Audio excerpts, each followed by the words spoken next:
Job 13:4. But ye are forgers of lies, ye are all physicians of no value. Brakatha Yahweh, Brakatha Yahweh Shai, Brakatha Yahweh, Brakatha Yahweh Shai, Brakatha Yahweh, Brakatha Yahweh Shai. Double honors unto the apostles and the elders. Salutations to all my fellow laborers doing this work in truth and sincerity, risking their lives and their freedom to do so now more so than ever. To the scattered elect that are scattered around the four corners of the earth, that be like unto the speckled bird, the Israelite foreigners, and to the Akwath that are listening and learning, to you I say Shalom. This is your brother Malcolm from the branch of the Great Millstone here in Chicago. Around the same time that John D. Rockefeller seized U.S. media, he also hijacked U.S. medicine. When it was discovered that drugs could be produced from petroleum, America's top oil mogul ordered his army of propagandists to invert reality accordingly. Medicines used for thousands of years were suddenly classified as alternative, while the new, petroleum-based, highly addictive, and patentable drugs were declared the gold standard.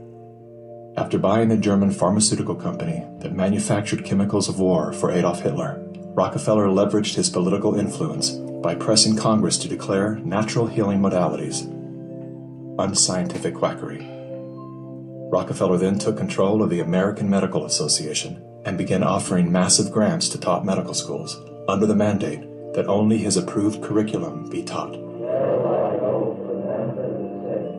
Any mention of the healing powers of herbs, plants, and diet was erased from most medical textbooks. Doctors and professors who objected to Rockefeller's plan were crucified by the media, removed from the AMA, and stripped of their license to teach and practice medicine. Those who dared to speak out were arrested and jailed.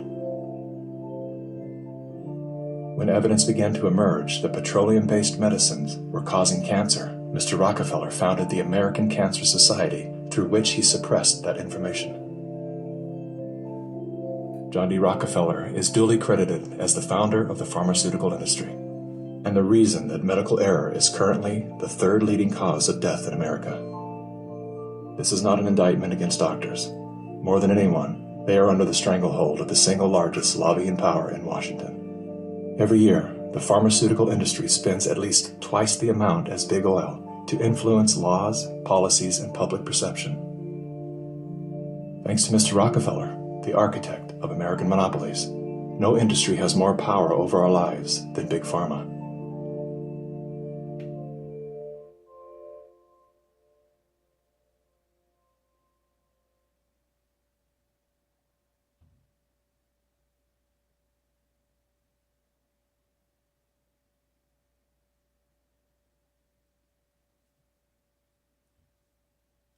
The very word secrecy is repugnant in a free and open society, and we are, as a people, inherently and historically opposed to secret societies, to secret oaths, and to secret proceedings. We decided long ago that the dangers of excessive and unwarranted concealment of pertinent facts far outweighed the dangers which are cited to justify it. Today, no war has been declared, and however fierce the struggle may be, it may never be declared in the traditional fashion. Our way of life is under attack. Those who make themselves our enemy are advancing around the globe. The survival of our friends is in danger, and yet no war has been declared. No borders have been crossed by marching troops. No missiles have been fired. If the press is awaiting a declaration of war before it imposes the self-discipline of combat conditions, then I can only say that no war ever posed a greater threat to our security. If you are awaiting a finding of clear and present danger, then I can only say that the danger has never been more clear, and its presence has never been more imminent. It requires a change in outlook, a change in tactics, a change in missions by the government, by the people, by every businessman or labor leader, and by every newspaper. For we are opposed around the world by a monolithic and ruthless conspiracy that relies primarily on covert means, for expanding its sphere of influence, on infiltration instead of invasion, on subversion instead of elections, on intimidation instead of free choice, on guerrillas by night instead of armies by day. It is a system which has conscripted vast human and material resources into the building of a tightly knit, highly efficient machine that combines military, diplomatic, intelligence, economic, scientific, and political operations. Its preparations are concealed, not published. Its mistakes are buried, not headlined. Its dissenters are silenced, not praised. No expenditure is questioned, no rumor is printed. Jeremiah 49:10. But I have made Esau bare. I have uncovered his secret places, and he shall not be able to hide himself. His seed is spoiled, his brethren, his neighbor, and he is not. Leave thy fatherless children, I will preserve them alive, and let thy widows trust in me. For thus saith Yahweh, behold, they whose judgment was not to drink of the cup have surely drunken. And art thou he that shall altogether go unpunished? Thou shalt not go unpunished, but thou shalt surely drink of it. For I have sworn by myself, saith Yahweh, that Basra shall become a desolation, a reproach, a waste, and a curse, and all the cities thereof shall be perpetual waste.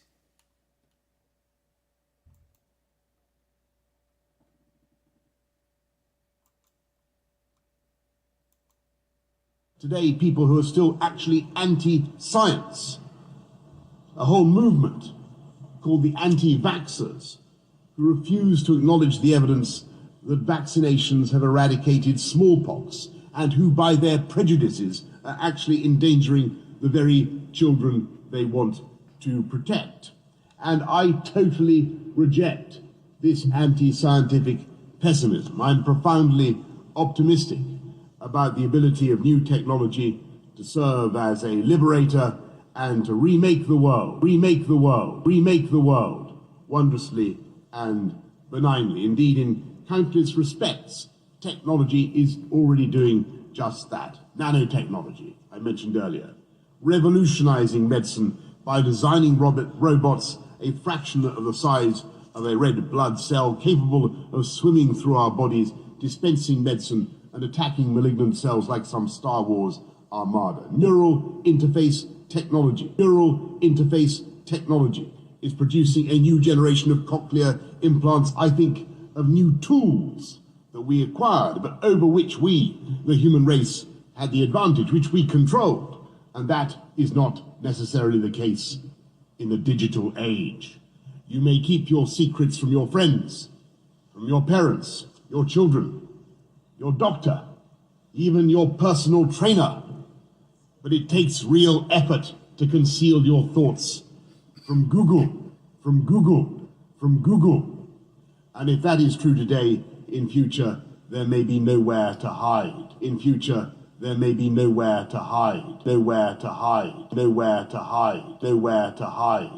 Smart cities will pullulate with sensors, all joined together by the Internet of Things.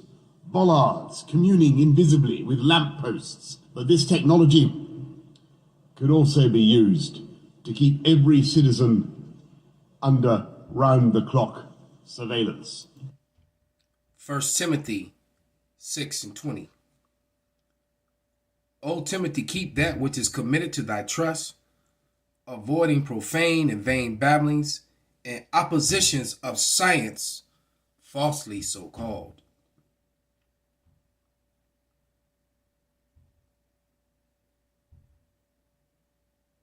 Isaiah 63:1. Who is this that cometh from Edom, with dyed garments from Basra? This that is glorious in his apparel, traveling in the greatness of his strength. I that speak righteously, mighty to save. Wherefore art thou red in thine apparel, and thy garments like him that treadeth the wine vat? I have trodden the wine press alone, and of the people there was none with me.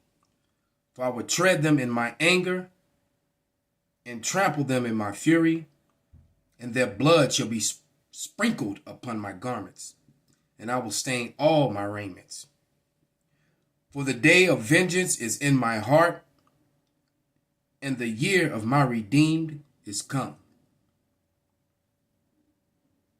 We are living in the last moments of the last days in the rulership of Esau, Edom, the so-called white man. And he's coming down with great wrath because he know that he have but a short time.